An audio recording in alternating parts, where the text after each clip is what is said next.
आज फिर हम बात करेंगे बीएनएस की। तो आज हम डिस्कस करेंगे सेक्शन 25 से लेके 30 तक। ये कंसेंट की बात करता है। क्रिमिनल एक्ट्स में किन एक्ट्स में जो है कंसेंट मायने रखती है। तो in order to understand section 25 to 29 हमें कंसेंट का जानना जरूरी है कि कंसेंट होती क्या है। वैलिड कंसेंट तब मानी जाती है अगर ये फ्री हो कोर्शन से, अनड्यू इन्फ्लुएंस से, मिसरिप्रेजेंटेशन से, फ्रॉड से और मिस्टेक से। अगर ऐसा है तभी हम प्रोटेक्शन ले सकते हैं। और एक्ट्स जो है वो लॉफुल एक्ट होने चाहिए और इलीगल एक्ट्स में कोई डिफेंस नहीं है। तो ये दोनों चीजें हमें बिल्कुल क्लियर होनी चाहिए एट द बिगिनिंग। फिर हम नेक्स्ट अब स्टार्ट करते हैं सेक्शन 25। एक्ट जो कंसेंट के साथ होता है, नो इंटेंट टू हार्म। और उस एक्ट में एक्ट मैंने जो ऑफेंस किया, जो काम किया, वो उसमें कंसेंट दी है दूसरे पर्सन ने और उसमें किसी को हार्म पहुंचाने का कोई भी मकसद नहीं है, कोई भी इंटेंशन नहीं है। तो अब इसे एग्जाम्पल से समझते हैं। सपोज करो ए और बी है। ए और बी जो है आपस में बड़े अच्छे फ्रेंड्स हैं। उन्होंने सोचा चलो आज ना हम बॉक्सिंग की प्रैक्टिस करते हैं। वो प्रैक्टिस करने लग जाते हैं।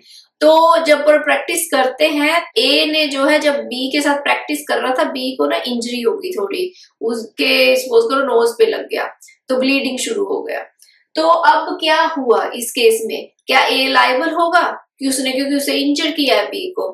नहीं, क्योंकि ये उसे डिफेंस मिलेगा सेक्शन 25 का। क्योंकि सेक्शन 25 बोलता है कि अगर एक्ट कंसेंट के साथ किया जाए और आपका इंटेंशन नहीं है हार्म करने का तो आपको डिफेंस मिलता है। तो इस केस में क्या हुआ, ए और बी फ्रेंड्स थे, उनकी आपस में कंसेंट थी, वो 18 ईयर प्लस थे और ए का कोई हार्म पहुंचाने का इरादा नहीं था, ना ही उसे नॉलेज थी कि बॉक्सिंग में ऐसे भी हो सकता है। तो उसे डिफेंस जो है वो सेक्शन 25 का मिलेगा। अब इसके एसेंशियल एलिमेंट्स देखते हैं। तो ये सेक्शन जो 25 है वो क्या चीज की बात करता है, क्या इंग्रेडिएंट जरूरी है फुलफिल करने के लिए अगर किसी ने इसका डिफेंस लेना है। तो सबसे पहले जो एसेंशियल एलिमेंट है वो कहते हैं the doer does not intend to cause death और ग्रीवियस हर्ट। अब डूअर कौन है? जो पर्सन एक्ट कर रहा है। अब कहते हैं कि जो भी एक्ट कर रहा है उसका कोई इंटेंशन नहीं है किसी को उसकी डेथ करना या उसको ग्रीवियस हर्ट पहुंचाना,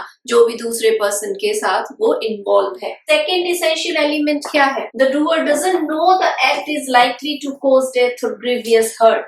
वो बोलता है कि जो डूअर है, मीन जो एक्ट करने वाला है, उसे पता भी नहीं है। सबसे पहले में बोला गया कि उसका इंटेंशन ही नहीं है कि वो किसी की डेथ करना चाहता है या किसी को ग्रीवियस हर्ट करना चाहता है। सेकंड एसेंशियल एलिमेंट ये बोलता है कि ठीक है उसका इंटेंशन तो नहीं है, इंटेंशन के अलावा उसे नॉलेज भी नहीं है कि वो जो एक्ट करने जा रहा है उससे किसी की डेथ हो सकती है या फिर ग्रीवियस हर्ट हो सकता है। और जो थर्ड पॉइंट है वो है कि other person should be 18 plus. जिसके साथ दूसरे पर्सन ने एक्ट किया है वो 18 प्लस होना चाहिए और उसकी कंसेंट होनी चाहिए। अब कंसेंट जो है किस चीज के लिए होनी चाहिए? उसको हार्म बियर करने के लिए या रिस्क उठाने के लिए। कंसेंट जो है वो इम्प्लाइड भी हो सकती है और एक्सप्रेस भी हो सकती है। अब एक्सप्रेस कंसेंट क्या है? बोल के बोलना, वर्बली या फिर राइटिंग में बोलना कि yes I am ready to do it. और इम्प्लाइड क्या है? बाय एक्शन, एक्शन करके बताना। जैसे एग्जाम्पल के तौर पे ले लो, कोई टैटू बनवाने गया तो जो वो बनाने वाला था उसने बोला इससे ना पेन भी होता है, आप फिर भी बनवाना चाहोगे? तो उसने जो है एक्सप्रेस कंसेंट नहीं दी, उसने क्या किया, अपना हाथ आगे कर दिया। अब हाथ आगे कर दिया, उसने implied consent the by action. पर अब हमें इसमें एक चीज याद रखने वाली ये है कि अगर कोई भी एलिमेंट मिसिंग है तो फिर ये डिफेंस अवेलेबल नहीं है। अगर सपोज करो अदर पर्सन लेस देन 18 है तो उसका कंसेंट वैलिड नहीं होगा, तो भी ये सेक्शन नहीं लगेगा। और अगर जो एक्ट करने वाला है उसे पता है कि जो एक्ट वो करने जा रहा है इससे सामने वाले को हर्ट हो सकता है, कुछ इंजरी कोज हो सकती है, डेथ हो सकती है, फिर भी वो करता है, तब ये डिफेंस नहीं मिलेगा। अब सपोज करो ए और बी जो है रेस लगाते हैं। वो कहते हैं ठीक है हम इस एंड से ना दूसरे एंड तक जाएंगे। जब वो एक एंड से दूसरे एंड तक जाते हैं, ए जो है उसे पता होता है कि सामने खाई है, और जब वो रेस लगाते हैं, बी से रुका नहीं जाता, वो सामने गिर जाता है और गिर के वहां पे उसको चोटें लग जाती हैं। अब ए को नॉलेज है वहां पे जो है खाई है और उसको ग्रीवियस हर्ट हो सकता है या डेथ हो सकती है, तो क्या फिर वो डिफेंस ले सकता है? नहीं ले सकता। इस तरह से तब डिफेंस जो है वो खत्म हो जाता है, फिर अवेलेबल नहीं होता। दूसरी एग्जांपल के साथ समझते हैं कब डिफेंस ले सकते हैं। 2 अडल्ट पर्सन्स होते हैं और वो एग्री करते हैं फेंसिंग करने के लिए और वो फेयर प्ले करते हैं, बिल्कुल फेयरली खेलते हैं। फिर जो है एक से जो है दूसरे को हर्ट हो जाता है। अगर वो हर्ट हो जाता है तो फिर इस सेक्शन का डिफेंस उनके लिए अवेलेबल है। अब बात आती है सेक्शन 26 की। अब सेक्शन 26 में बात फिर से कंसेंट की ही हो रही है, पर गुड फेथ में हो रही है। तो कह रहे हैं act done in good faith with consent for benefit. इसमें 3 चीजें हैं, गुड फेथ, कंसेंट और बेनिफिट। कि एक्ट किया जा रहा है, जो पर्सन एक्ट कर रहा है वो गुड फेथ में कर रहा है और कंसेंट के साथ कर रहा है, पर उस पर्सन के बेनिफिट के लिए कर रहा है। तो इसके एसेंशियल एलिमेंट्स देखते हैं। Good faith plus benefit of the person. जो भी गुड फेथ के साथ कोई काम करता है, जो एक्ट हुआ, जो ऑफेंस हुआ है, उसने गुड फेथ के साथ किया है और उसने दूसरे पर्सन के बेनिफिट के लिए किया है और उसका कोई इंटेंशन नहीं है कोई डेथ कॉज करना, और पर्सन जो है उसने कंसेंट दी है उस हार्म के लिए या फिर उस रिस्क को बियर करने के लिए। अब जो कंसेंट है, जैसे हमने पहले भी डिस्कस किया, वो इम्प्लाइड भी हो सकती है, एक्सप्रेस भी हो सकती है। इसका एग्जांपल लिया जा सकता है, जैसे डॉक्टर जो है वो सपोज करो किसी का ऑपरेशन करता है, तो उसके लिए अगर वो सर्जरी करता है तो पहले उसे पेशेंट की कंसेंट लेनी पड़ेगी और कंसेंट लेने के बाद ही gonna do it in good faith और उस पेशेंट के बेनिफिट के लिए, अगर जो भी इशू है उसे फिक्स करने के लिए। और अगर उसमें कुछ हो जाता है तो डॉक्टर को सेक्शन 26 का डिफेंस मिलेगा, एज लॉन्ग एज डॉक्टर का इंटेंशन जो है डेथ कोज करना नहीं था।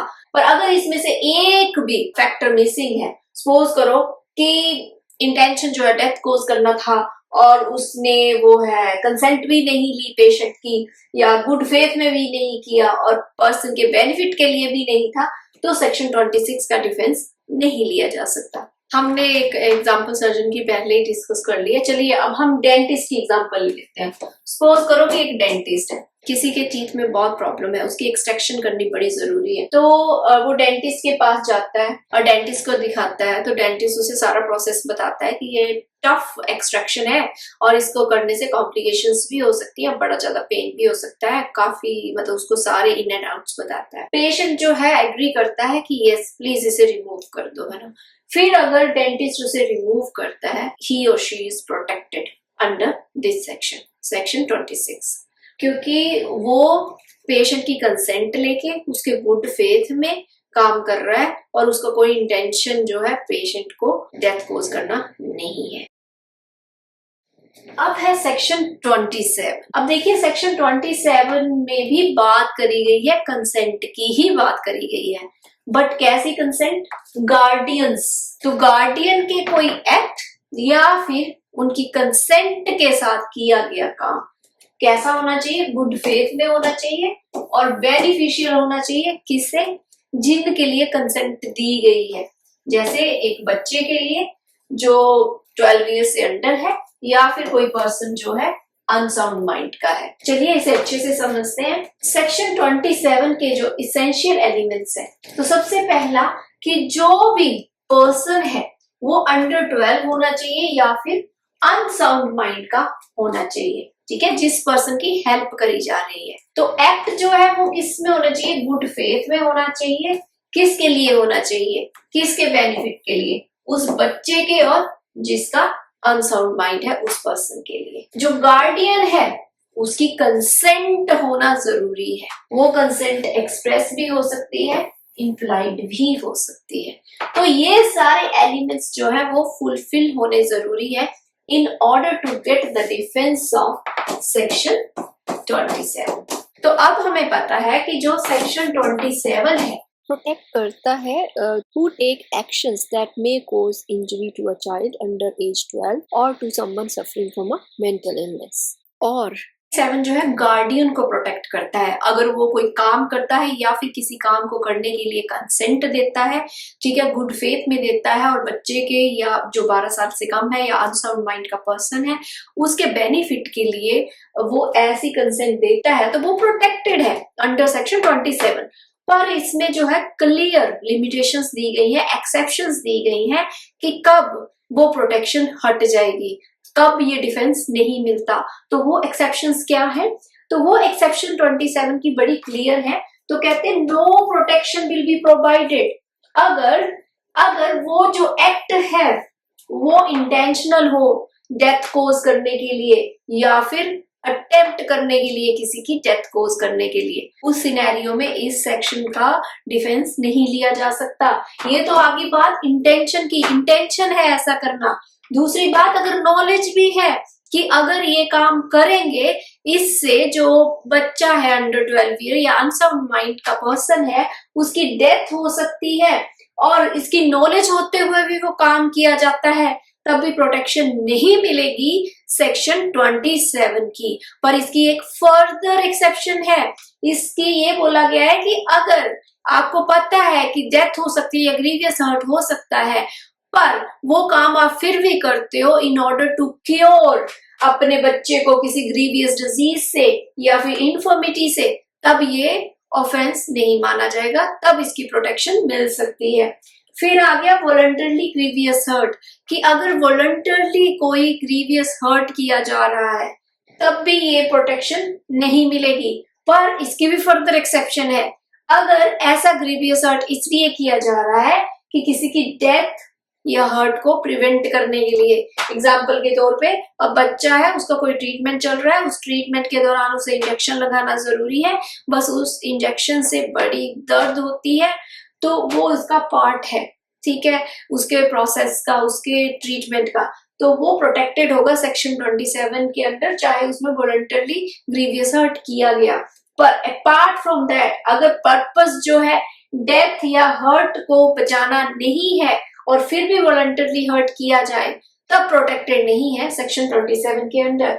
नेक्स्ट आ गई अबेटमेंट। अगर अबेटमेंट करते हैं, जैसे फॉर एग्जांपल किसी बच्चे की पिटाई करवाने के लिए प्लान करते हैं, बुलाते हैं किसी को कि इस बच्चे की पिटाई करो, जरा इसे डिसिप्लिन करना है, ये ऐसे कर रहा है वैसे कर रहा है, बुरी तरह से उसे हर्ट कर देते हैं जिससे उसे काफी चोटें भी आती हैं, ठीक है, उन्होंने इनकरेज किया ऐसा करने के लिए, तो वो क्या है, वो अबेटमेंट है, then you are not protected under section 27। So that's all about section 27। अब आती है बात सेक्शन 28 की। सेक्शन 28 बात करता है कि कब कंसेंट वैलिड नहीं है। तो सेक्शन 28 बेसिकली ये अप्लाई होता है पूरे के पूरे वीएनएस पे। ये सिर्फ एक पर्टिकुलर सेक्शन नहीं, ये जनरल रूल है पूरे वीएनएस के लिए कि जहां जहां कंसेंट आएगी, कोई भी सेक्शन पढ़े जाते हैं जब एक्सेप्शंस में, स्पेशली ये कंसेंट वाले, तो वो they will be read with this section कि वो कंसेंट वैलिड है कि नहीं है। तो चलिए अब इसके एसेंशियल जानते हैं। तो इस सेक्शन के एसेंशियल्स यही निकल के आते हैं कि कोई भी कंसेंट जो है वो फियर से नहीं आनी चाहिए या मिसकंसेप्शन से नहीं आनी चाहिए। तो एनीथिंग फियर ऑफ इंजरी और मिसकंसेप्शन, अगर इसकी वजह से किसी ने कोई कंसेंट ली तो वो कंसेंट जो है वो फ्री नहीं है, वैलिड नहीं है। नेक्स्ट है इनकैपेसिटी टू अंडरस्टैंड, और कंसेंट उस टाइम ले लेना जब अंडरस्टैंडिंग की कंडीशन में नहीं है पर्सन। जैसे एग्जांपल के तौर पे कोई अनसाउंडनेस ऑफ माइंड है किसी को, उस दौरान कोई कंसेंट ले ली, और अगर कोई सपोज करो इंटॉक्सिकेटेड है, उस टाइम पे उससे कंसेंट ले ली, that won't be considered a free consent, वो वैलिड कंसेंट नहीं होएगी। तो इनकैपेसिटी टू अंडरस्टैंड, तो एक्ट को अंडरस्टैंड करने की उसकी कैपेसिटी ही नहीं है उस टाइम पे। या फिर कोई बच्चा अंडर 12 ईयर ओल्ड है, अगर उससे कंसेंट लेते हैं। अब कंसेंट की एक एग्जांपल ले लो कि ए जो है वो बी को थ्रेटन करता है कि तुम ना इधर साइन कर दो, नहीं तो मैं तुम्हारी जॉब जो है ना वो सारा जॉब पे तुम्हारा जीना मुश्किल कर दूंगा। फिर वो एक रिस्की एक्सपेरिमेंट करना चाहती है कोई कंपनी, उसके लिए साइन कर देता है। अब उसके लिए जब वो साइन कर देता है, ये कंसेंट उसने कैसे दी, फियर से दी, जो वो कंसेंट है वो वैलिड नहीं है। ए ने जी को बोला कि ना आप ये फॉर्म साइन कर दो, ये सिर्फ एक फॉर्मेलिटी है। उसने ज्यादा पढ़ा नहीं, सोचा कि ठीक है वो ठीक बोल रहा है, पर एक्चुअल में उसने उसकी लैंड ट्रांसफर करवा दी। अब ये क्या था, फोल्स बिलीफ था। तो अंडर 12 साइन करता है अगर वो, तो ऑब्वियसली इनवैलिड है। फिर आ गया सेक्शन 29। अब सेक्शन 29 किस चीज की बात करता है? सेक्शन 20 बोलता है कि consent can not justify an illegal act. किसी इलीगल एक्ट को कंसेंट जस्टिफाई नहीं करती कि अब आप एक्ट इलीगल कर रहे हो और बोल रहे हो मेरे पास उसमें कंसेंट है, तो वो इसमें काम नहीं करेगी। अब सपोज करो 3 चोर हैं, चौथा चोर मिलके आपस में एक दूसरे को कंसेंट दे, तो बाद में वो इस सेक्शन का किसी का भी डिफेंस नहीं ले सकते, क्योंकि वो पहले काम ही इलीगल कर रहे हैं। तो चलिए इसके अब इसेंशियल्स देखते हैं। इसमें सबसे इंपॉर्टेंट इसेंशियल जो निकल के आते हैं सेक्शन से वो ये है, acts which are offences independently of harm. जो एक्ट्स हैं जिन पे कंसेंट हुई जा रही है वो एक्ट से खुद ऑफेंसेस होने चाहिए। इंडिपेंडेंटली ऑफ हार्म सोचो तो एक्ट्स जो है वो खुद ही ऑफेंस है। फिर general exceptions, section 25, 26, 27 do not apply. तो ऐसे जो ऑफेंस ऑलरेडी इलीगल है उन पे फिर कहते हैं आप सेक्शन 25, 26, 27 की भी एग्जम्पशंस नहीं ले सकते। Next, consent is irrelevant. In cases में जो है कंसेंट इररेलेवेंट होती है। तो बेसिकली सेक्शन 29 बात करता है कि इलीगल एक्ट्स में कंसेंट मैटर नहीं करती। और दूसरी बात कि जो आपने प्रीवियस कंसेंट से रिलेटेड हमने सेक्शन डिस्कस किए हैं 25, 26, 27, उसके अंडर भी वो डिफेंस नहीं ले सकते। नेक्स्ट है सेक्शन 30। अब सेक्शन 30 किस चीज की बात कर रहा है? Section 30 act done without consent. अभी तक हम बात कर रहे थे विद कंसेंट, तो अब हम बात करेंगे विदाउट कंसेंट। तो कहते हैं एक्ट डन, कैसा एक्ट किया? ऐसा एक्ट किया गुड फेथ में किया और किसी के बेनिफिट के लिए किया। तो कोई ऐसा एक्ट किया मीन लॉफुल एक्ट है और विदाउट कंसेंट किया। वो क्यों किया? क्योंकि हो सकता है इसलिए किया क्योंकि इम्पॉसिबल था उस टाइम पे कंसेंट लेना किसी की, या वो पर्सन इनकैपेबल था उस टाइम पे कंसेंट देने के, या फिर कोई गार्डियन ही अवेलेबल नहीं था कंसेंट देने के लिए। ये कोई भी कंडीशन हो सकती है। तो इसके एसेंशियल्स क्या है? एसेंशियल्स ये है कि act is for the persons benefit and done in good faith. कि जो भी एक्ट किया गया हो वो एक्ट जो है पर्सन के बेनिफिट के लिए किया गया हो और उसके गुड फेथ के लिए किया गया हो और उसमें कंसेंट ना ली गई हो। जैसे उसके हमने 3 मेजर डिस्कस किए कि इम्पॉसिबल टू ऑब्टेन था, इनकैपेबल था, कोई गार्डियन या लॉफुल चार्ज जिसके पास था वो पर्सन अवेलेबल नहीं था। अब इसकी एग्जांपल ले लो। ए जो है वो अनकॉन्शियस हो जाता है और उसके पास एक डॉक्टर खड़ा है। अब इमरजेंसी ट्रीटमेंट करना पड़ रहा है कि वो एकदम से जो है अनकॉन्शियस हो गया।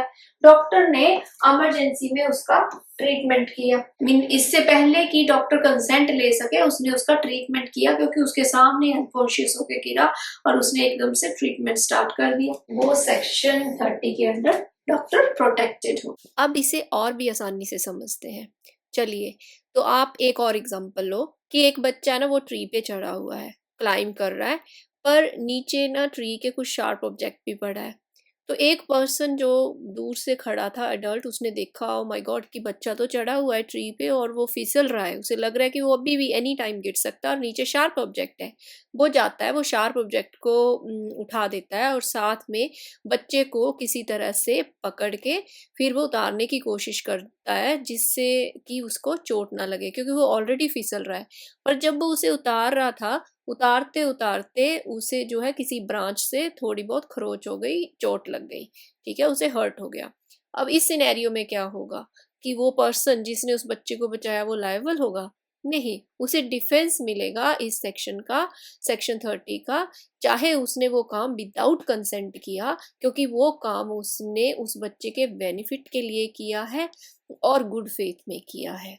सेक्शन 30 की एक्सेप्शंस भी दी गई है कि कौन सी कंडीशंस है, कब इस सेक्शन के अंडर प्रोटेक्शन नहीं मिल सकती। Not protected if intentionally causing death और अटेम्प्टिंग टू कॉज डेथ, कि अगर इंटेंशनली डेथ कॉज करना चाहता है कोई या फिर अटेम्प्ट करता है कोई कॉज करने की, और act not likely to cause death, और उसे नॉलेज है पहले ही पर्सन को कि ऐसा हो सकता है, और वॉलंटरली कॉजिंग हर्ट, और वॉलंटरली हर्ट कॉज करता है, या फिर अवेटमेंट ऑफ एनी एक्ट, या किसी एक्ट की अवेटमेंट करता है। जो सेक्शन 30 है इसकी एक्सप्लेनेशन भी दी गई है। इसकी एक्सप्लेनेशन में ये बताया गया है कि जो बेनिफिट है उसका मीनिंग ये नहीं है कि financial benefit, right, money, pecuniary benefit.